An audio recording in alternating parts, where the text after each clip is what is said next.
आत्मन आज दिनांक 15 सितंबर 2024 ईस्वी की प्रातः आपके सतगुरु धाम सहकाई नगर बुलंदशहर उत्तर प्रदेश में मासिक सत्संग के रूप में ये एक अध्याय जोड़ने जा रहा है। संत महात्माओं ने आत्मा के कल्याण के लिए अपनी वाणियों में अपने समय के सभी जिज्ञासुओं के लिए एक संबोधन किया है अपनी अपनी भाषा में। आज आप इस वर्तमान समय में उपस्थित हो और वर्तमान समय में जीवन की शुभ दिशा जानने के लिए जिज्ञासु बनकर किसी संत महात्मा के यहाँ पहुँचते हो तो ये तुम्हारा परम सौभाग्य हो जाता है। वरना कितने ही प्राणी जीवन जीकर चले जाते हैं, उनकी आँखें शुभ दिशा की ओर नहीं उठती हैं, संत महात्माओं के उपदेशों की ओर नहीं उठते हैं। वो बेसुधी बेहोश मूर्छित अवस्था में रहकर रोटी कपड़ा मकान बस इन्हीं इर्द गिर्द विषयों में लिप्त रहकर अपने जीवन की यात्रा पूरी कर लेते हैं। धन्य है वह जो इन पराकाष्ठाओं से निकलकर संतों के सत्संग में प्रवेश करते हैं और वहाँ से अपने जीवन की जो इस शरीर की यात्रा के बाद भी, जिसे रूहानियत की यात्रा कहते हैं, जिसे सूक्ष्म की यात्रा कहते हैं, जिसे जीवात्मा की यात्रा कहते हैं, उसमें प्रायोगात्मक अनुभव करने का प्रयास करते रहते हैं। एक छोटी सी कहानी से जो मैंने हुजूर सुनाया करते थे,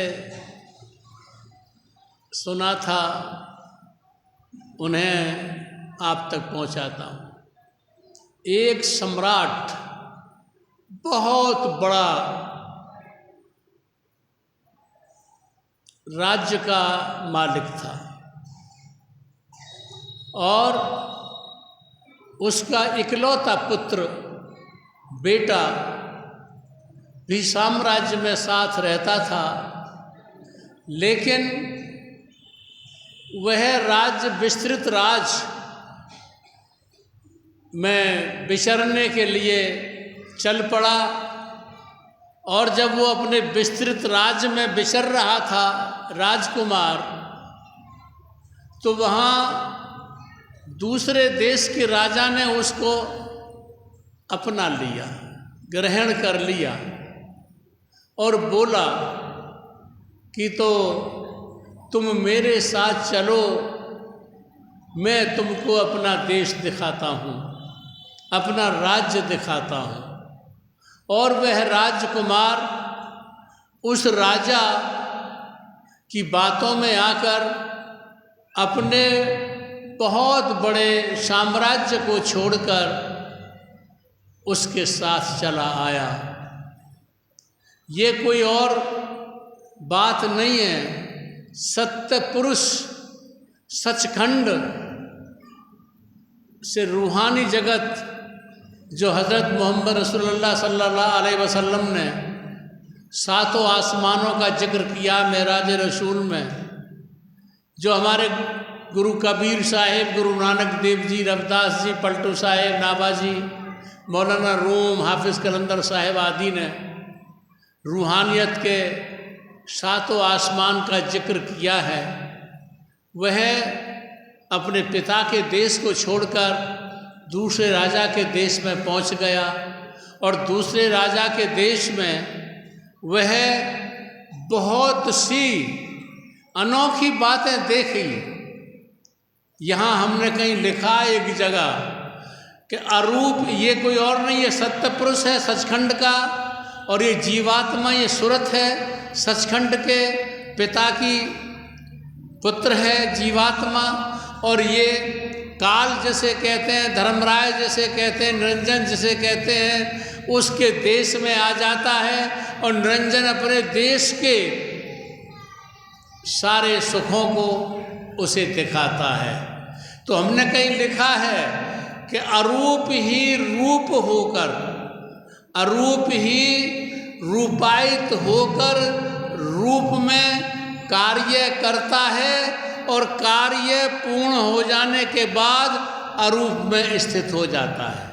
यानी निराकार ही आकार में परिवर्तित होकर इस संसार में क्रियाशील होता है और अपना कार्य करने के बाद निराकार में ही स्थित हो जाता है। यहाँ जब काल और माया की दुनिया में जीवात्मा वह राजकुमार आ जाता है तो यहाँ पर उसे जो वहाँ की दिव्यता थी, सचखंड नामी धाम की दिव्यता थी, उसके विपरीत यहाँ पर सूरज चांद का प्रकाश देखा। उसने यहाँ पर वनस्पति 5 तत्व की प्रकृति की वनस्पति को देखा, यहाँ पर उसने सिंधुओं को देखा और यहाँ की सारी दुनिया को देखा। तो ये जो लिखा है कि भाई चरणदास जी ने अपने उसमें लिखा है कि वो अनहद स्वरूप ब्रह्म स्वरूप होकर यहाँ आया और ब्रह्म से नीचे निरंजन और आदि कुमारी जिसे अष्टांगी कहते हैं, उनके संयोग से यहाँ रूप में आकार में उनके सुत प्रकट हुए, जिन्हें हम ब्रह्मा विष्णु महादेव कहते हैं। तीनों सुत पैदा हुए। बहुत से लोगों को पता नहीं है कि ब्रह्मा विष्णु महादेव के पिता कौन हैं। निरंजन साहब, निरंजन जो निराकार कहे जाते हैं। और चरणदास ने एक बहुत प्यारे शब्दों से कहा है कि श्वासा से सोहंग भयो, सोहंग से ओंकार, ओंकार से राम भयो, साधो करो विचार, साधो करो विचार, उलट घट अपने आओ, घट घट ब्रह्म अनूप सिमट कर तहाँ समाओ। 4 वेद को भेद है, गीता को है जीव, चरण दास लख आपको तो मैं तेरो पीव। जो शरीर के भीतर जीवन धारा है, जीवंतता है, जो परमात्मा है, जो शब्द है, जो ज्योति है, और सारी सृष्टा की सारी सामग्री, सारा आश्चर्य हमारे शरीर के भीतर है, वह सब कुछ उस काल माया की दुनिया में राजकुमार ने देखा। और जब राजकुमार ने देखा तो वह बाह्य जगत में आकर अपने राज्य को छोड़कर काल माया के राज्य में आँखों से दृश्यों को देख देख कर उन दृश्यों को समेटने लगा। कानों से अनहद शब्द आता था। ब्रह्म का बाप पूछा था मुझसे किसी ने, ब्रह्म का बाप कौन है? मैंने कहा ब्रह्म का बाप अनहद है। ऐसा हमारी पुस्तक में पढ़ी तो गागर में पनिहारी डूबी पुस्तक में है ये। तो अब जिन आँखों से वो दिव्य स्वरूप को देखता था, जिन कानों से वो अनहद शब्द को सुनता था, जिस मुख से सत्य पुरुष का गुणगान करता था, अब उन्हीं आँखों से वह जो परमात्मा बना लिए गए, बाहर रूपायित होकर, जो रूप में आकारित होकर, यानी सबसे पहले हमारे यहाँ विष्णु का अवतार कहा जाता है। और विष्णु के बाद में राम जी आए और राम जी के बाद में कृष्ण जी आए, कृष्ण जी के बाद में कल्कि अब होंगे। और 10 अवतारों का जिक्र हमारे यहाँ मत्स्य कच्छ वामन नरसिंह 12 आदि का जिक्र किया गया है। ये रूपायित होकर, अरूप ही रूपायित होकर इस संसार में आए थे और अपनी क्रियाएं करने के बाद, अपने वक्त के अनुयायियों को अपनी उपदेश न देने के बाद अरूप में ही स्थित हो गए। कबीर आए थे, नानक आए थे, रविदास आए थे, बुद्ध आए थे, महावीर आए थे, सब ये शरीरों से आए थे और ये रूपायित होकर, अरूप थे, रूपायित होकर अपने भक्तों को, अपने प्रेमियों को, अपने जिज्ञासुओं को, अपने शिष्यों को अपना संबोधन करके अरूप में ही स्थित हो गए। तो अब ये सब प्रक्रिया चलते चलते यहाँ तक हो गई कि अब आँखों से हम दृश्यों को, संसार के दृश्यों को देख देख कर अपने भीतर मैल भर लेते हैं। कानों से मधुर मधुर संगीत, मधुर मधुर शब्द, मधुर मधुर आवाज़ सुनकर अपने भीतर मैल भर लेते हैं। और मुखार बिंद से तरह तरह के मानवीय कृत शब्दों के द्वारा भाषाएं बना बनाकर उन शब्दों से बहुत कुछ अपने भीतर चित्त पटल पर मैल को जमा कर लेते हैं। जो मैल कूड़ा कचरा हमको परमात्मा की वाणी नहीं सुनने देता और हम मानवीय कृत वाणियों में ही उलझे रहते हैं। जो हमारी इंद्रियां संसार के भोगों में भोग भोगते हुए अपने अस्तित्व को भूल बैठी है। ये जीवात्मा की बात हुई। अब स्वामी बोधसागर में स्वामी कबीर साहब ने कहा है कि जैसे ये जीवात्मा यहाँ पर आती गई, युग युग होते चले गए, युगों का जिक्र बाबा गरीब साहब ने बहुत जिक्र किया है अनमोल वचन में। चारों युगों का, कितने वर्षों का सतयुग होगा, कितने वर्षों का त्रेता युग होगा, कितने वर्षों का द्वापर युग होगा, कितने वर्षों का कलयुग होगा।